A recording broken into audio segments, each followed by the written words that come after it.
Hello, good day everyone, and welcome to our topic for this day. And we are the Group 8. Our topic for this day is laws regulating restaurants and secondary tourism enterprises. So, the laws regulating restaurants and secondary tourism enterprises encompasses a variety of regulations designed to ensure that safety, quality, and fairness of services provided in these sectors. These laws are typically put in place by local, state, or national governments to govern various aspects of operation within the restaurant and secondary tourism industries. So, laws regulating restaurants and secondary tourism enterprises are diverse and multifaceted, encompassing various aspects of business operation to ensure compliance with legal standards, protect public health and safety, and promote fair business practices within the industry.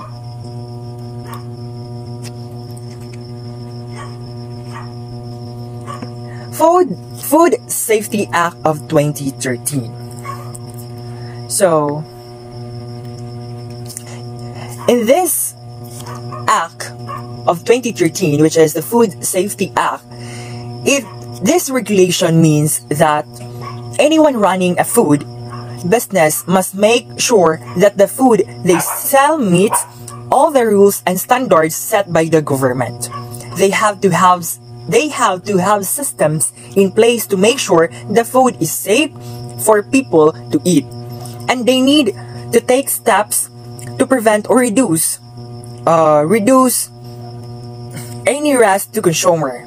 This could involve things like making sure food is stored properly, cooked thoroughly, and handled safely to avoid making people rest.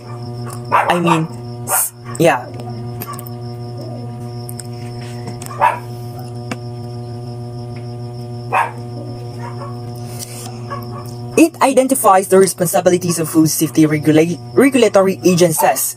Agencies are FSRAS and other government agencies, as well as the food establishment operators. So, in this regulation, regulatory agencies, in the food safety regulatory agencies, or FSRA, and other government bodies, as well as the responsibilities of food establishment operators. So we have three, I think. We have three. Yes. The first one is food safety regulatory agencies. So these agencies, or this government organization tasked with overseeing and enforcing the food safety regulations, And the second one is the other government agencies. In this, in addition to FRAS, other government agencies may also play a role in regulating food safety. These agencies may include departments responsible for agriculture, health, trade, and consumer protection. And lastly, the third one is the food establishment operators. So, food establishment operators such as restaurant, grocery, stores, and food manufacturers have specific responsibilities under the food safety regulations.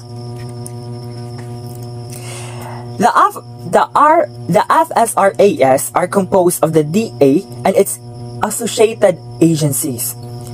These are agencies under the FSRAS. So the first one is the Bureau of Animal Industry, the National Meat Inspection Service, the Bureau of Fisheries and Aquatic Resources, the Bureau of Plant Industry, the Fertilizer and Pesticide Authority, the Philippine Coconut Authority, the Sugar Regulatory Administration, the National Food Authority, the DOH, and its associated agencies.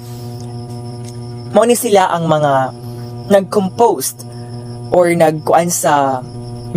associate ng mga agencies. So under the Food Safety Act is under of this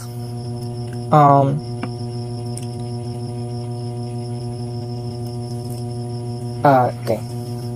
This regulation basically says that certain businesses involved in making, handling, or selling food need to get officials permission from government agencies. This permission that might be come in the form of a permit, license, or certificate. We all know already that if we have establishment, we need to have a licenses or permits, that we need to have a certificate on that kind of establishment, no? And also, these permissions, this document shows that the businesses meet the standards set by the government for food safety. In our industry, most of the time is kasagaran if kanang na yung mga restaurant, you need to have a sanitary permit. That's very number one example, no? That's the number one example because itest na nila sa mga kuan nga ikaw mismo wa ba kay sakit or unsa ba na dinha kay if you have a kuan manggod mga like sick or something like that, hatagan kanila og kanang probably kanang mga days or months nga kanang di sa ka ipa-operate ana nga establishment because you have a sick, no? That's a very kuan. For now, for small businesses or those in remote areas, there might be some special rules if they can show they're following safety practices and there aren't many risks involved. They might get some exemption or special permission, and this is to help smaller businesses and those is harder to reach places to still operate while making sure food is safe for people to eat. Yes. And next is the responsibilities under the Food Safety Act. The Food Safety Act outlines what different people and businesses need to do to keep food safe for everyone to eat. So the first one is the government. Government that makes sure there are rules in place to keep food safe. They check the businesses, follow these rules, and take action if they don't. The second is food businesses. Food businesses like restaurants or grocery stores have to follow the rules set by the government. This includes things like making sure food is stored and cooked safely and keeping their places clean. Third is farmers and producers. People who grow or make food need to make sure it's safe before it gets to the stores or restaurants. They have to follow guidelines to keep food clean and healthy. Number 4, consumers. People who buy and eat food also have a rule. They should store and prepare food safely at home and report any problems they notice with food they buy. Muna sila ang mga under the mga responsibilities nga kanang dapat dapat nato hatagan og kanang ganing under safety para sa ato ang not the government but the whole world siguro, no, tagaan nato og mga responsibilities.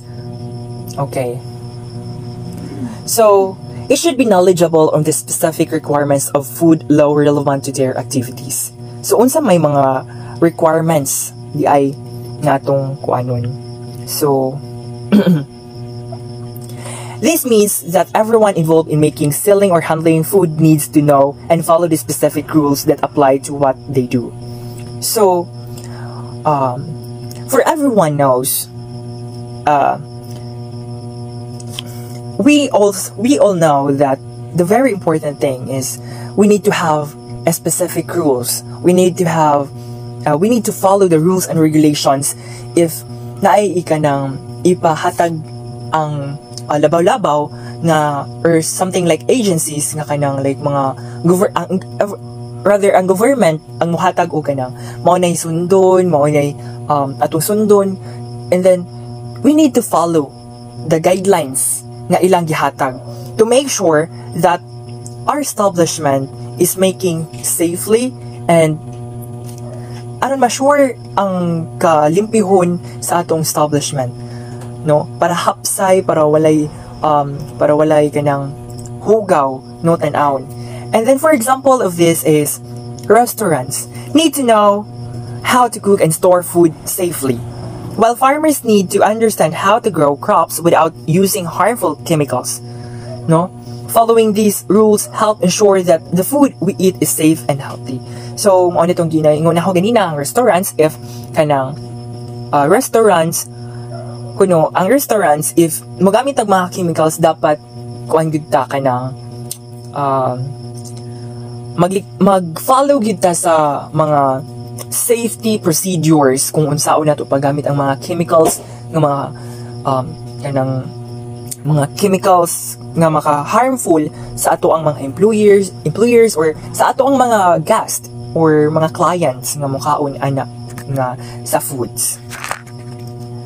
Next is in this, if a company thinks that the food it made, handled, delivered, or brought into the country isn't safe or doesn't meet food safety rules, it has to take off the market right away. Then it needs to tell the government authority in charge of food safety about the problem. This helps keep people safe from eating risky and unhealthy food. So, in this statement, if ang company naghatag og mga kanang wala na tarong pag-handle, deliver, or pag unsa ba na din nga kanang mga foods nga ilang giserve, and then ganing pwede na nimo sila kanang ipatawag, ipakuan sa government, isumbong nimo sa government ang ilahang serbisyo kung dili ba tarong or dili ba natarong ang pag-handle ana nga mga ingani nga mga butang. So pwede na nimo ikuan sa government, no. So it shall allow inspection of their business and collaborate with regulatory authorities to avoid risks posed by food products which they have supplied. And so, basically, if a company makes or sells food and there is, of course, concern about it being unsafe, they have to let inspection come in and check things out. They also need to work together with the government official to fix any problems and make sure that the food they're selling is safe for people to eat. It's all about working together to keep food safe for everyone. So, ang company, dapat makig-collaborate na sila sa government officials. Kaya of course, if ang ilahang gibaligya not unsafe, no? And then pwede na sila nimo ipa-check dito, ipa-inspection na ilahang mga foods kung wala pa ba na nga expire or something like that. Pwede na nimo sila siguro ilabog na sila, no? Kay of course maka-harmful na siya sa mga tao nga mga una nga restaurants. That's very important, you know.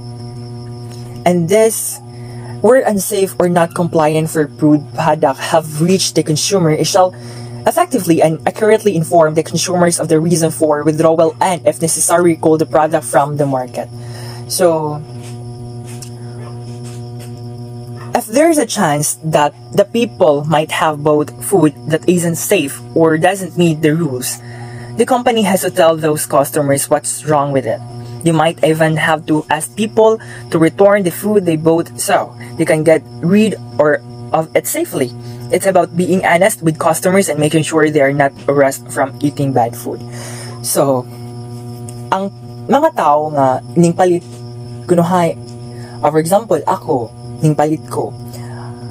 And then, ang katong napalit na ho, or ang katong nakuha na ho, or katong napalit na ho is panos.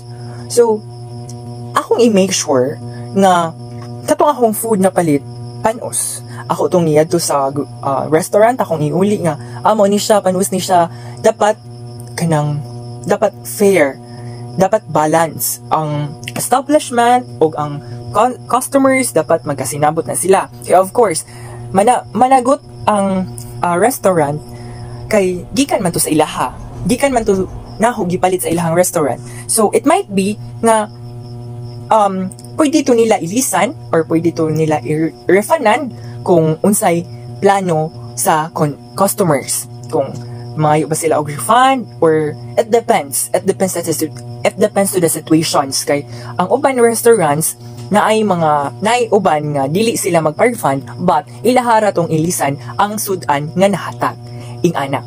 So it making sure that the customers wala na ras, wala siya nakakaon na to nga pagkaon, and then of course making sure lang nga dapat honest ang customers and also ang staff ana nga restaurant. So thank you for listening. I'm Jay and mabuhay.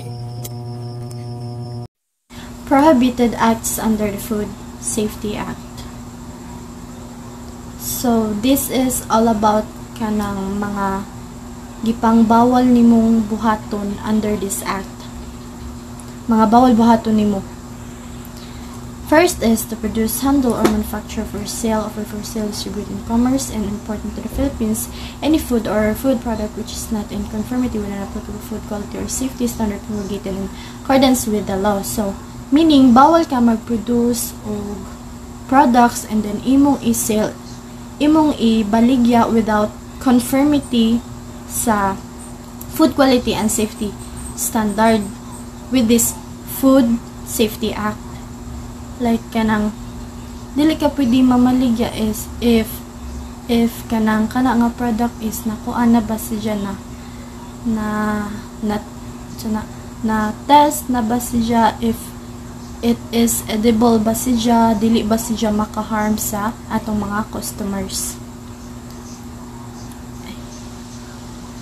Next is to refuse access to pertinent records or entry of inspection officers of the FSRA. Like, mo refuse ka sa inspection. Like, mo refuse ka sa mga inspection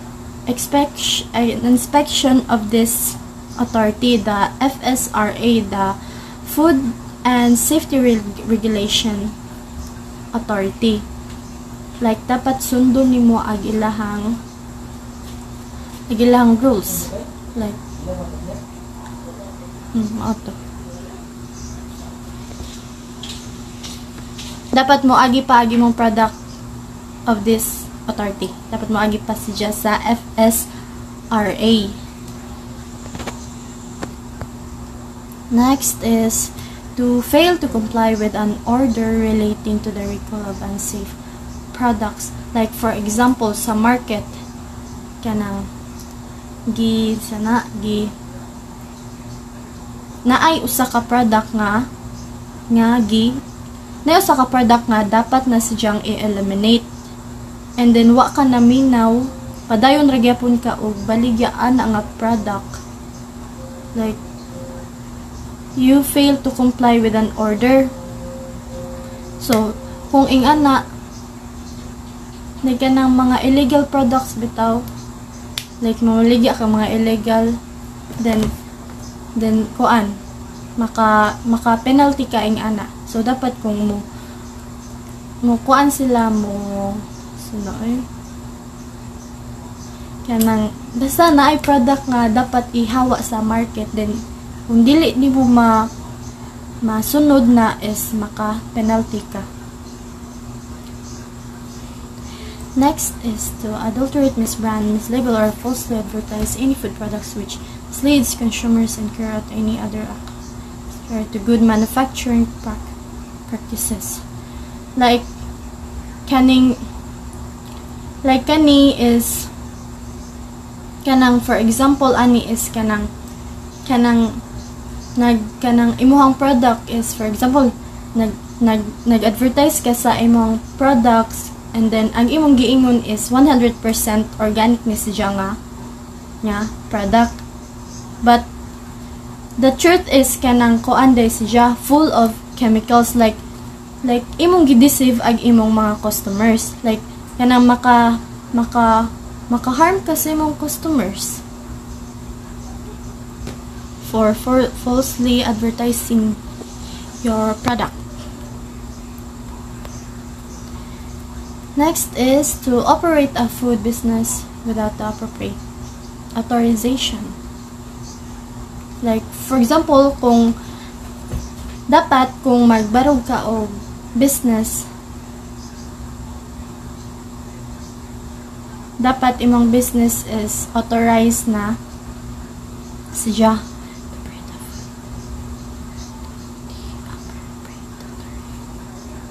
to operate a food business without the appropriate, like kanang magtukod ka og, dapat kung magtukod ka og business is dapat mokuha sa ka og business permit and license. Yes.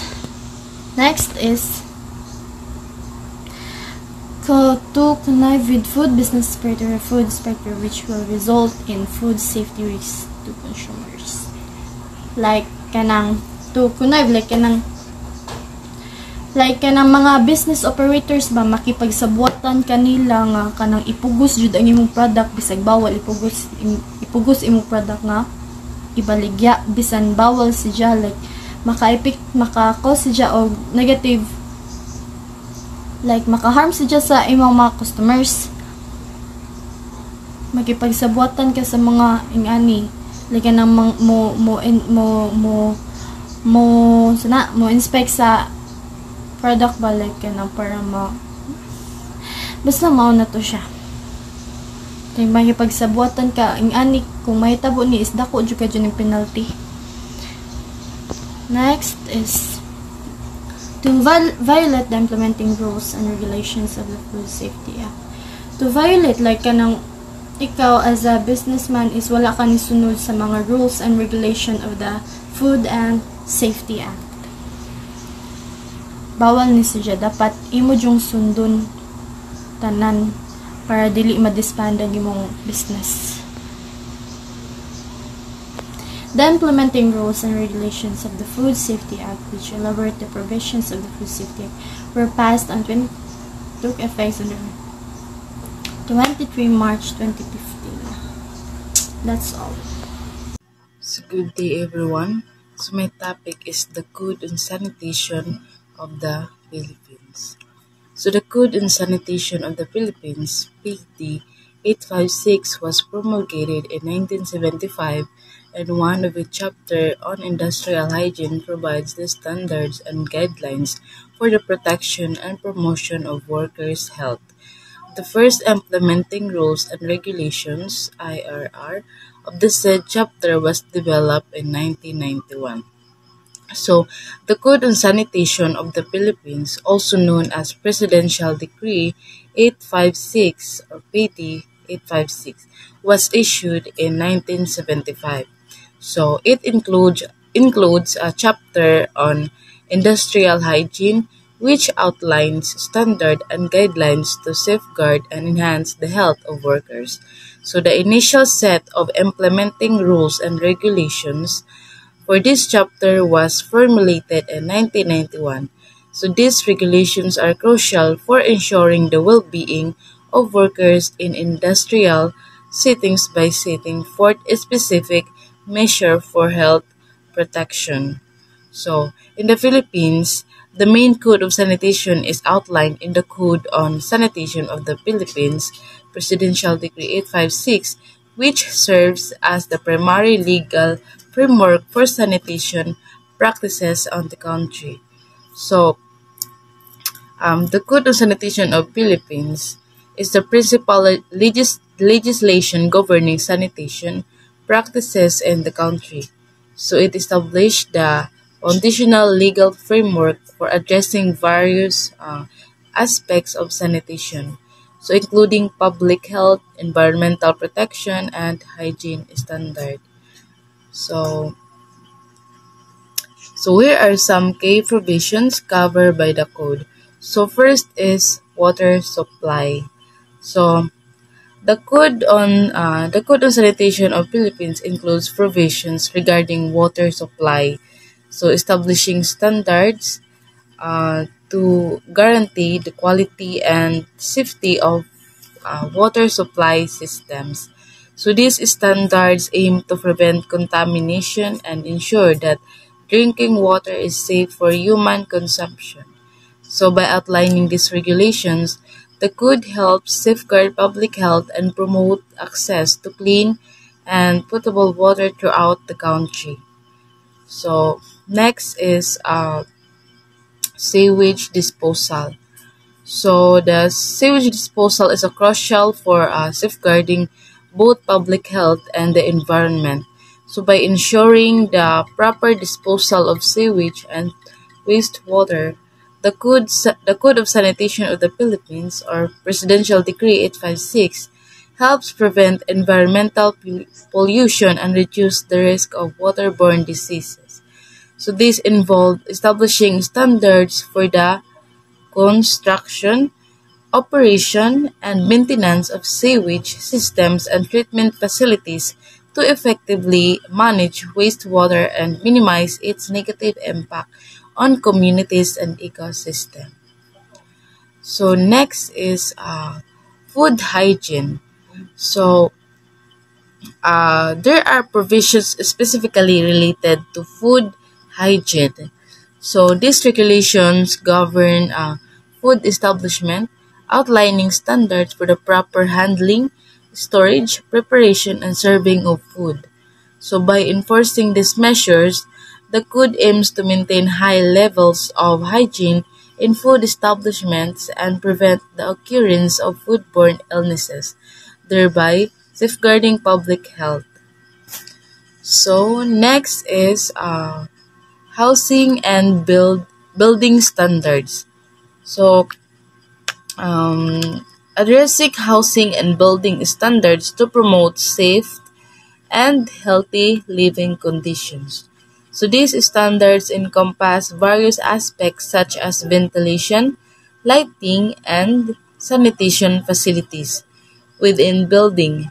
So by establishing requirements for the construction and maintenance of buildings, the code aims to ensure the occupants have access to adequate living spaces that support their well-being and contribute to a healthier environment overall.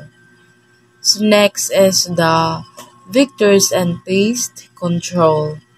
So for vectors and pest control, so aiming to mitigate the transmission of disease carried by pests and vectors, these measures encompass guidelines for waste management, sanitation practices, and the implementation of vector control programs. So by addressing these aspects comprehensively, the could help minimize the risk of disease transmission and promote public health and safety within communities. So next is the solid waste management. So solid waste management outlining regulations for various aspects including the segregation, collection, recycling, treatment, and disposal of solid waste.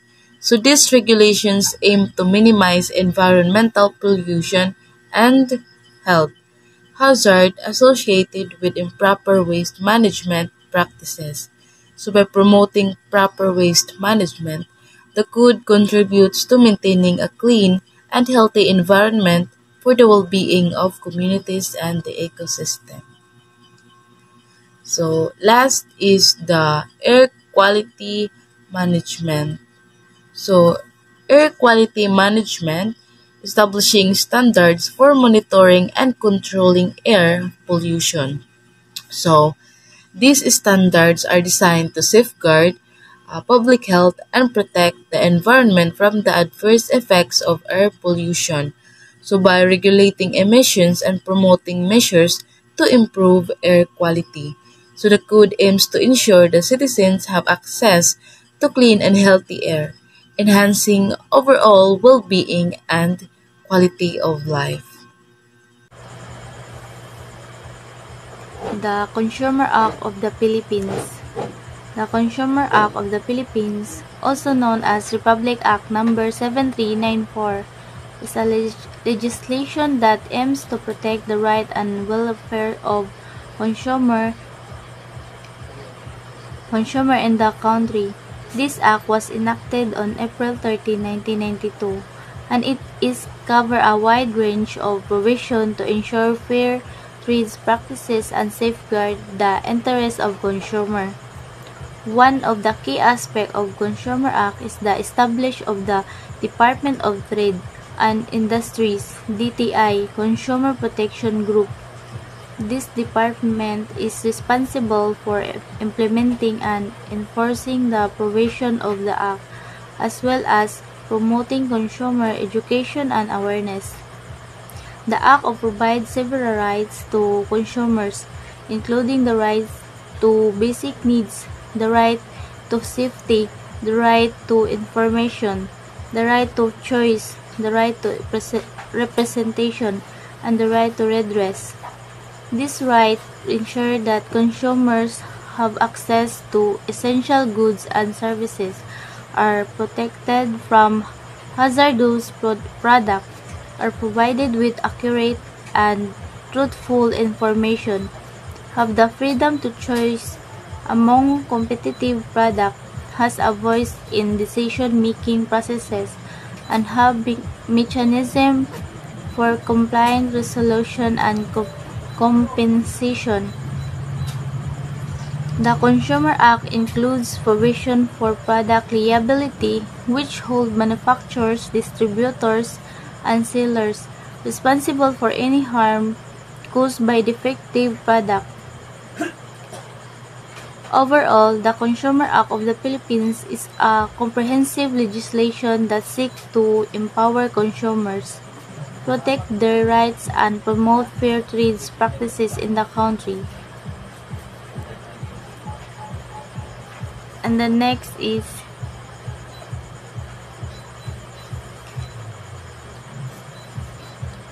protection of consumer rights.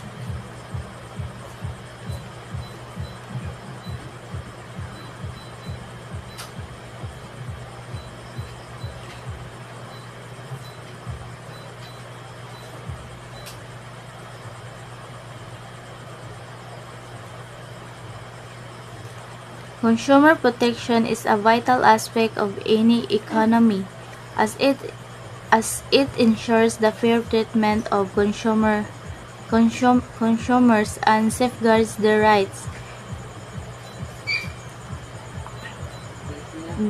The key provision of consumer protection rights, highlighting their significance in promoting a healthy marketplace and protecting consumers from unfair practices.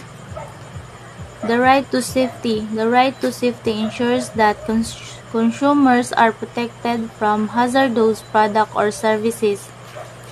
It entails the responsibility of manufacturer and service provider to ensure their offering meet safety standards. Government and regulatory bodies play a crucial role in establishing and enforcing this standard to ensure consumer safety.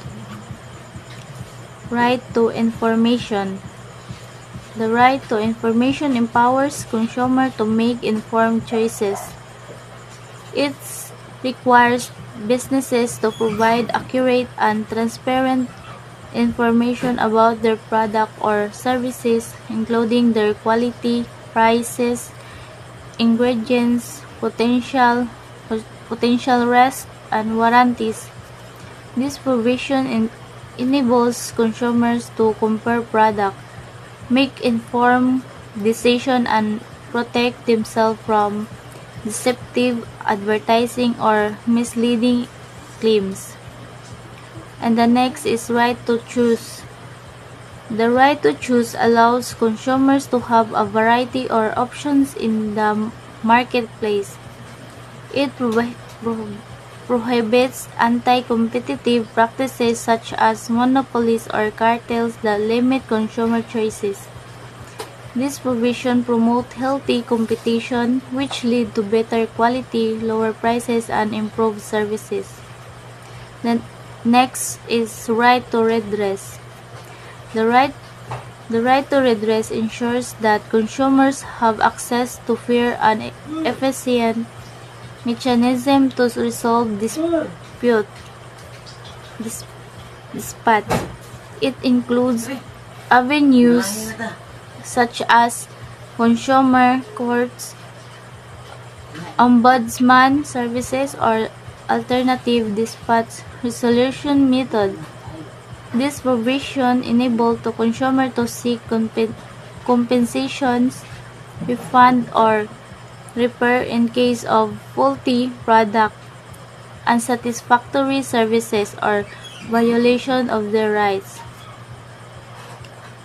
And the next is right to consumer education. The right to consumer education aims to empower consumer with knowledge and skills to make informed decisions. It involves initiative to educate consumers about their rights, responsibilities, and how to protect themselves from fraudulent practices. And the next is right to privacy. Right to privacy safeguard consumer personal information from unauthorized use or disclosure. It requires businesses to handle consumer data responsibly, maintain confidentiality, and seek consent for collecting or sharing personal information. This provision protects consumers from identity theft, fraud, and intrusive marketing practices.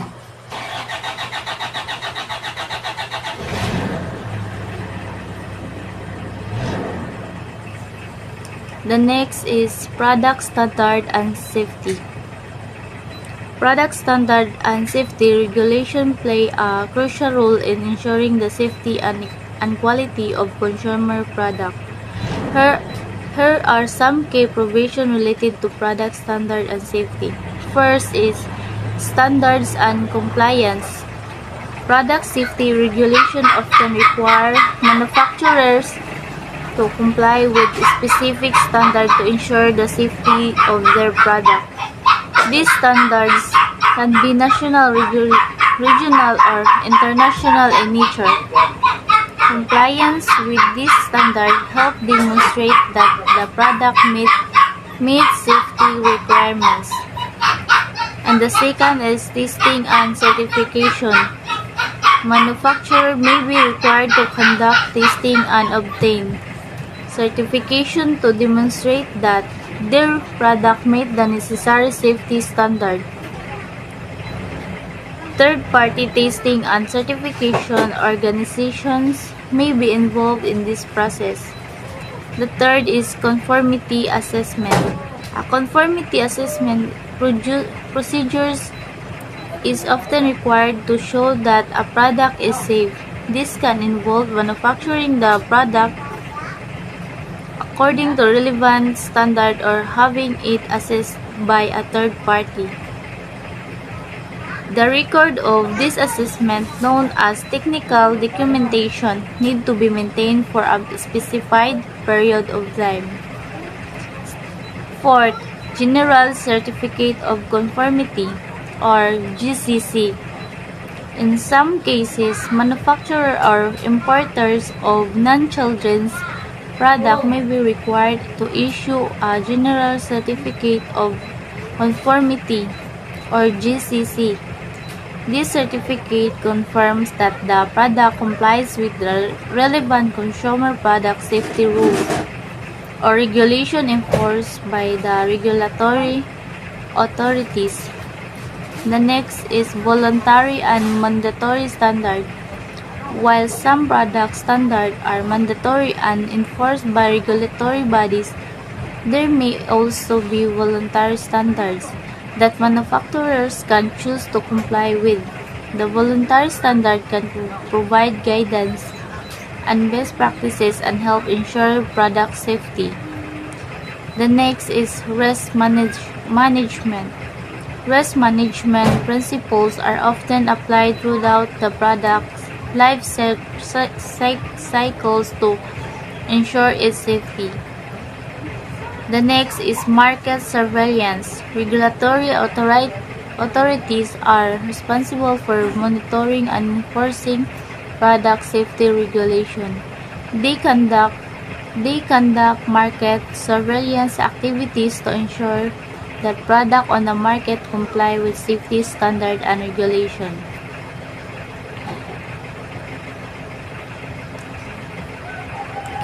First read practices.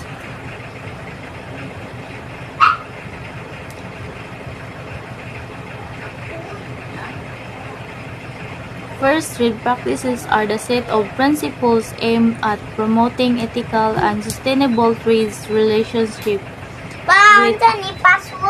between producers in developing countries and consumers in developed countries. These practices ensure that producers receive fair compensation for their product, improve working conditions, and promote environmentally friendly production methods.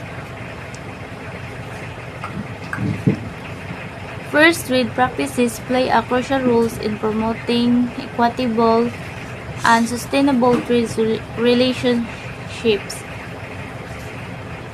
The key provisions discuss this, including fair prices and incomes, direct trade relationships, labors and working conditions, environmental sustainability, and community development form the foundation of fair trade practices.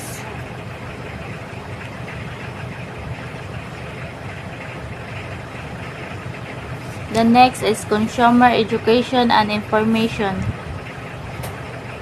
Consumer education and information play a crucial role in empowering individuals to make informed decisions in the marketplace. One key provision of consumer education is to provide individuals with the necessary knowledge and skills to understand their rights and responsibilities as consumers. This includes educating consumers about their legal rights such as the right to safety, the right to be informed, the right to choose, and the right to redress. By understanding these rights, consumers are better equipped to protect themselves from fraudulent practices and unfair treatment. Another important provision of consumers' education is to promote financial literacy. This involves educating consumers about budgeting, saving, investing, and managing debt by providing individuals with the tools to make sound financial decisions. Consumer education helps to build a financially secure and independent society.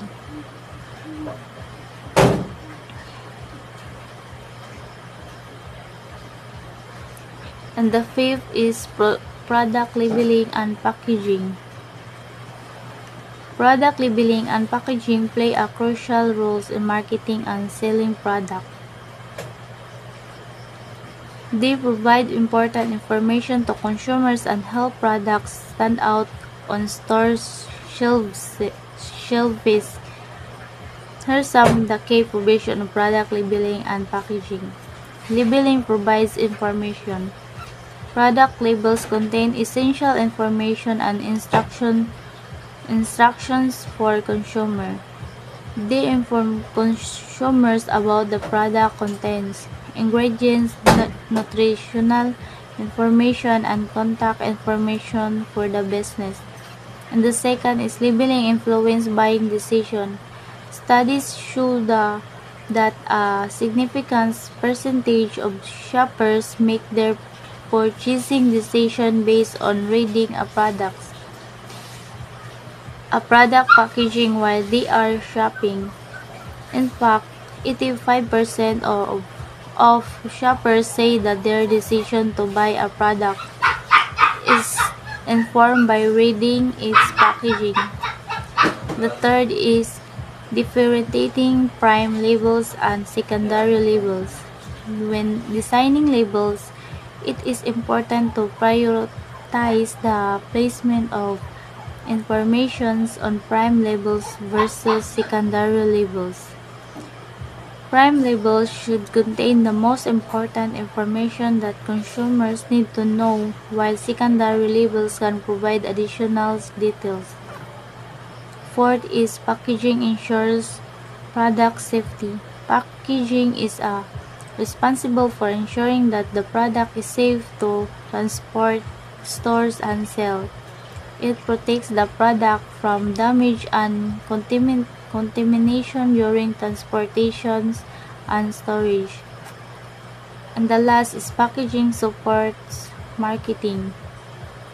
Packaging services as a marketing tools to attract potential buyers. It can be designed to be visually appealing, with elements like shape, colors, textures, and brand mark.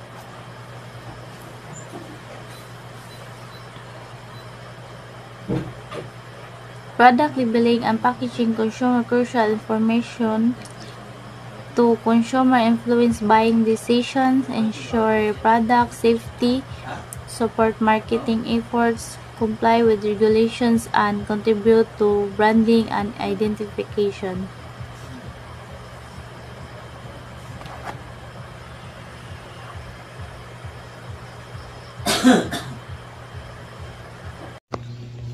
Consumers' complaints and redress. Consumers are guaranteed the right to file complaints against businesses or sellers engaging in unfair or deceptive practices. Kaya siya may tabuin siya when sa consumer kay giilad sa usa ka businessman or seller na jay karapatan nga mo-complaints tungod nga gipangistoryahan sa mga false information about sa ilang product. Price monitoring and regulations.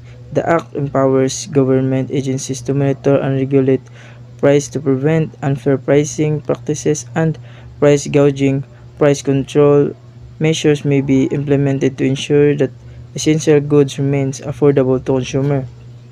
Kani si Jamal jag usa ka act nga pag monitor sa mga price para dili para affordable gyapon sa mga consumer para dili sila madakaan. Implementation and enforcement. The Department of Trade and Industry is primarily responsible for the implementation and enforcement of the Consumers Act. It operates various consumers protection offices nationwide to handle consumers' complaints, conduct inspection, and enforce compliance with the law. Additionally, other government agencies such as the Food and Drug Administration and the Department of Health DOH play crucial roles in ensuring product safety and quality standards. Kaning implementation and enforcement nani sila yung mga department nga naghandle sa mga consumers protection para ma-ensure ag safety o high quality ba ag mga product nga ilang mapalit. Challenges and future direction. Despite the existence of the Consumers Act, challenges remains in effectively protecting the consumer's right in the Philippines. Enforcement efforts may be hindered by limited resources, indicate infrastructure, and the prevalence of information economics. Furthermore, emerging issues such as e-commerce and digital transaction pose new challenges that required updates to existing regulations.